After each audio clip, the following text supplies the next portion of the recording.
காலையில பசங்கெல்லாம் warm up பண்ணிக்கிட்டு இருக்கும்போது ராஜசேகர் வந்து பசங்க ஒவ்வொருத்தனோட பேக்ரவுண்ட விசாரிச்சா அதுல ஒருத்தன் அப்பா பிசினஸ் பண்றாரு, அம்மா ஆடிட்டர்னு சொல்றான். இன்னொருத்தன் அம்மா அப்பா ரெண்டு பேருமே பேங்க்ல ஐடி பாக்குறாங்க, ரெண்டு சொந்த வீடு இருக்குன்னு சொன்னா. டேய், உங்க யாருக்காவது பினான்சியல் இஷ்யூ இருக்கான்னு கேட்டா எவனுமே இல்லைன்னு சொல்ல அப்செட்டா கிளம்புனதும், எதுக்கு மாமா இப்ப இதெல்லாம் விசாரிச்சுக்கிட்டு இருக்கேன்னு மாப்பிள்ள வந்து கேட்க, ரீசெண்டா கமிட்டி மீட்டிங்ல என்ஆர்ஐ ஒருத்தன் நாக்கப்படுங்கிற மாதிரி கேள்வி கேட்டான்னு நடந்த எல்லா விஷயத்தையுமே சொல்ல, என்ன மாமா பேசுற, நம்ம என்ன ட்ரஸ்டா நடத்திக்கிட்டு இருக்கோம்னு கேக்குறான். டேய், இப்படியெல்லாம் பண்ணாதான் மத்தவங்களுக்கு ஹீரோவா தெரியும், பேக்ரவுண்டே இல்லாத ஒரு கிரிக்கெட்டிங் ஸ்டாரை உருவாக்கணும்னு சொல்றான். இங்க ரங்க அகாடமிக்கு கூலிங் கிளாஸ் எல்லாம் போட்டு பைக்ல வர்றத கேர்ள்ஸ் எல்லாம் பார்த்துட்டு ஒரு டேட் போனதுக்கே இவருக்குள்ள இவ்வளவு சேஞ்சஸ் வரும்னு சத்தியமா எதிர்பார்க்கலன்னு சொல்ல, சீனியர் லவ்ன்றது இவ்வளவு மாற்றத்தை கொடுக்குமான்னு கேட்டா, லவ்ன்றது எவ்வளவு கலர்ஃபுல்லா இருக்கும்னு தெரியுமா, லைஃபே ஓகோன்னு மாறும், கிரவுண்டில் எக்ஸ்ட்ரா ஃபோக்கஸ், நெட்ஸ்ல எக்ஸ்ட்ரா ஃபோக்கஸ்னு எல்லா நாளுமே உன்னோட பெஸ்ட்டை கொடுக்க உன்னை பூஸ்ட் பண்ணும்னு சொல்லிட்டு போறா.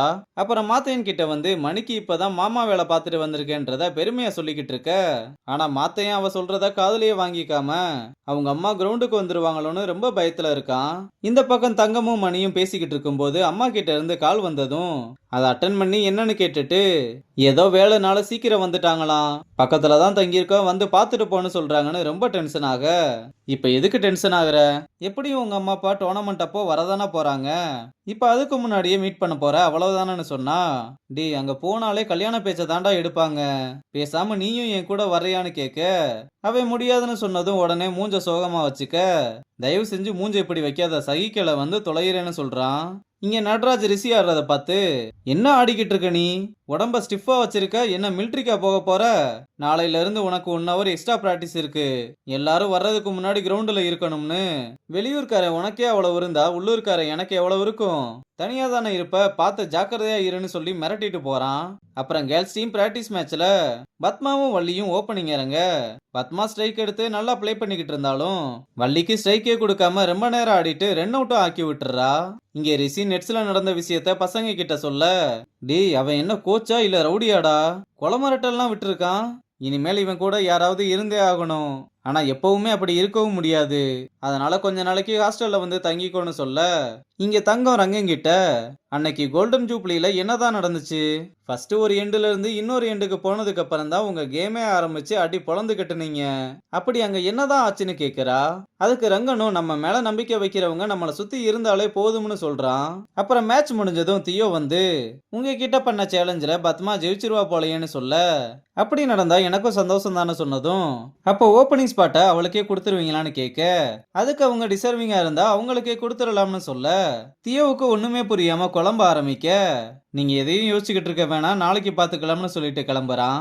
அங்க கட் பண்ணா பசங்களாம் நடராஜன் பிராக்டிஸ்ல எங்களை போட்டு கொலையா கொல்றான்னு புலம்பிக்கிட்டு இருக்க, இதெல்லாம் நீங்க அவர் மண்டையை உடைக்கிறதுக்கு முன்னாடியே யோசிச்சிருக்கணும்னு சொல்ல, பேசாம ரங்கன மாதிரி ஒரு கோச் கிடைச்சிருக்கலாம், அவரோட கோச்சிங்லாம் எப்படி இருக்கும்னு கேட்டா, கோச்சிங் எல்லாமே சூப்பர் தான், ஆனா அவரோட அப்ரோச்சை தான் புரிஞ்சுக்கவே முடியலன்னு சொல்லிக்கிட்டு இருக்காங்க. அப்புறம் மாத்தையன் மட்டும் தனியா உட்கார்ந்து இருக்கத பார்த்து, என்னடா காலையில இருந்தே ஒரு மாதிரி இருக்க, என்ன பிரச்சனைன்னு கேட்க, நானும் ஜாக்கியும் சரக்கு வாங்க போகும்போது எங்க அம்மா ஜாக்கி கிட்ட பேசிக்கிட்டு இருந்தாங்கன்னு அவங்க பேசின எல்லாத்தையுமே சொல்லி, நான் எது நடக்க கூடாதுன்னு நினைச்சனோ அது நடந்துருமோன்னு ரொம்ப பயமா இருக்குன்னு சொல்ல, அப்படிலாம் எதுவுமே நடக்காது, அப்படி நடந்தா கூட நம்ம அதை சேர்ந்து ஃபேஸ் பண்ணலாம்னு சொல்றா. அங்க கட் பண்ணா தங்கமும் மணியும் அம்மா அப்பாவை பார்க்க வந்ததும், அம்மா யார் இந்த பையன்னு கேட்டதுமே, என்ன ஆண்டி, உங்க ஊருக்கார பையனை நீங்களே யாருன்னு கேக்குறீங்க, நீ உங்க அம்மா அப்பா ரெண்டு பேருமே ஸ்வீட்டுன்னு தானே சொன்ன, உனக்கு அம்மா இல்லாத குறைய எங்க அம்மா பூர்த்தி பண்ணுவாங்கன்னு சொன்னேல, ஆனா இங்க பார்த்தா அப்படியெல்லாம் எதுவுமே தெரியலையேன்னு வேகமா கிளம்புற மாதிரி ஆக்சனை போட, இப்பெல்லாம் ஞாபக மறதியா இருக்கு, அதான் எங்க பார்த்தேன்னு தெரியலன்னு சொல்றாங்க. அவனும் விழுந்துட்டாங்கடான்னு, நான் தான் முனுசாமியோட பையன், எங்க அப்பாவுக்கு நான் கிரிக்கெட்டர் ஆகணும்னு ஆசை வந்ததே நம்ம தங்கத்தை பார்த்து தான், ஒரு பொண்ணு அவளோட ட்ரீமை நோக்கி எப்படி ஓடுறா, கண்டிப்பா அவ பின்னாடி ஒரு வீரமங்கை இருப்பாங்கன்னு அடிக்கடி சொல்லுவாரு, எப்படி நீங்க தங்கத்துக்கு ஹெல்ப் பண்றீங்களோ அப்படி எனக்கும் ஹெல்ப் பண்ணுவீங்களான்னு கேட்க, கண்டிப்பா நாங்க உனக்கு ஹெல்ப் பண்ணுவோம், நீ ஸ்வீட் எடுத்துக்கோன்னு ஸ்வீட் எல்லாம் கொடுக்க, தங்கம் இதெல்லாம் கனவா நினவான்னு மிரண்டு போய் பார்த்துக்கிட்டு இருக்கா.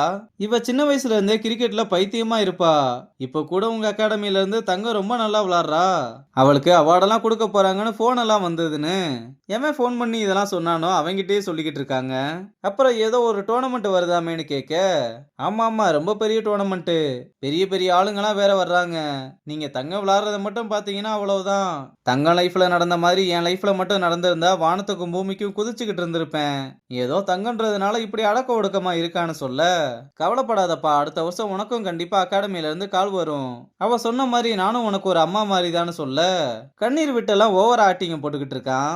அப்புறம் எல்லாருமே ஜாலியா பேசிக்கிட்டு டின்னர் சாப்பிட்றதோட இந்த எபிசோட முடிச்சிருக்காங்க.